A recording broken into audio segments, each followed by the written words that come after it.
Hi hello दोस्तों, welcome to my channel जय जगन्नाथ। से देखिए मुझे बर्तमान आमर अच्छी नीलकंठेश्वर मंदिर जहाँकि आपण मैं देखा देखिए मंदिर से देखा मुझे रास्त गला किछटा हरिण देखिली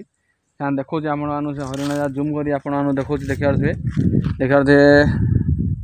आपण जूम कर देखो देखो देखा ये गोटे हरिण बुलूची देखिले ना आ गए से देखा टे सियाड़ बुलूची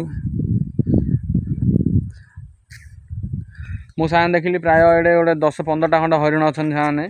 देखिए जहाँकि सबुज घास पूरा परिपूर्ण हो अच्छे जगहटा पूरा सबुज घास परिपूर्ण हो जगहटा तापर से तो कहलिया घास खाया बुलती से घास खाया से सब पलि देखा देखा देखा ऊपर उठुन आपण जूम कर देखो देखा ये से केतुटा अच्छा 1 2 3 4 5 6टा अच्छा देखु पूरा सबुज घास परिपूर्ण सब से घास खायापी पलि आसती आमर ये जगह जहाँकि ये जगार अधिकांश हरिण टे बुल था देखा से ठीक से जगह देखो से सब जाऊँ देखा से सब जाऊँ लाइन जाऊँ देखो से देखिले ना लाइन छिड़ा चलो से रखुची जय जगन्नाथ।